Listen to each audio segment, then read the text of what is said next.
I'm going to tell you right now, if you work in DC, eat in DC, or even think about taking the grandkids to a show there, you're not going to like what you hear next.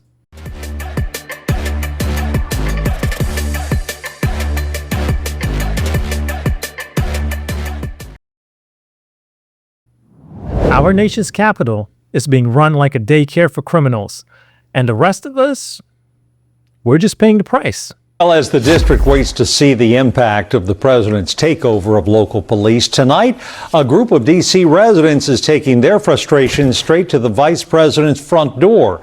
Dozens of demonstrators lined up along Mass Ave, across from the Naval Observatory this evening. Our Walter Morris continues our coverage now with their message for the White House. The resistance hitting rush hour. One day after President Trump announced the federal takeover of DC police, longtime residents like Monique Cohen taking to the street, lining up across from the vice president's residence at the Naval Observatory to hammer home the message they want home rule. It's happening and you gotta be there. Clearly, she's not the only one who feels that way. Dozens of DC residents, many of whom retirees, braving the hot August evening Tuesday to call out the Trump administration. Organizers say their grassroots efforts started with simple messages on their co-op listserv.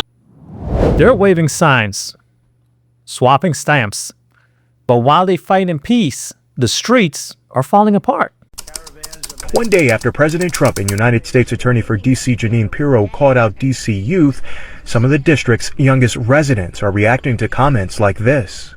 I see too much violent crime being committed by young punks who think that they can get together in gangs and crews and beat the hell out of you or anyone else. They don't care where they are. They don't go around in gangs and stuff like that. Like, they go around with their friends to have fun, to go out and be with each other, not to beat people up.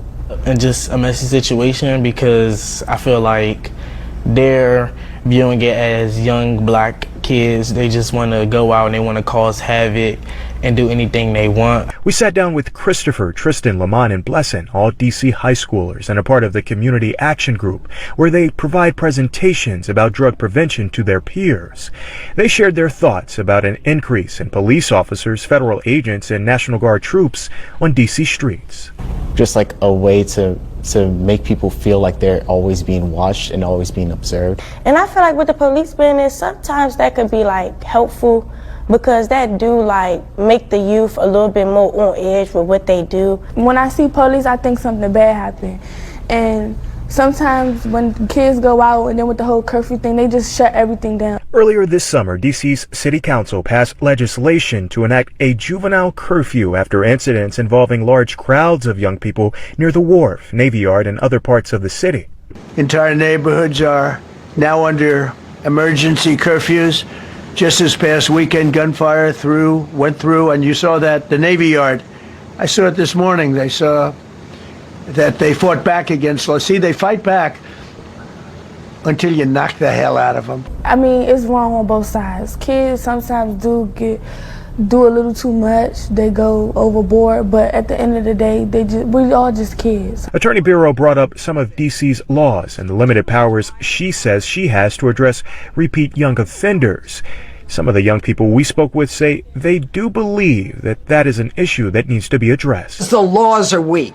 I can't touch you if you're 14, 15, 16, 17 years old and you have a gun. They basically like having it their way because they not basically getting no discipline. I agree with her on that part. As for what these young people say they would like the public to know about them and what they want to see in the future, the youth, they don't purposely try to cause trouble. I feel like I wanted to be safe as far as for everybody, not just for certain people. More youth just need to be more on edge about how they do stuff. In the district, Dominique Moody, News 4. That's not political theater. That's a survival reality check from people living it every night. 11 priors. That's not a number. It's a stopwatch counting while repeated offenders roam free. No wonder people clock out early, head home. Walking a city doesn't feel like they're being watched.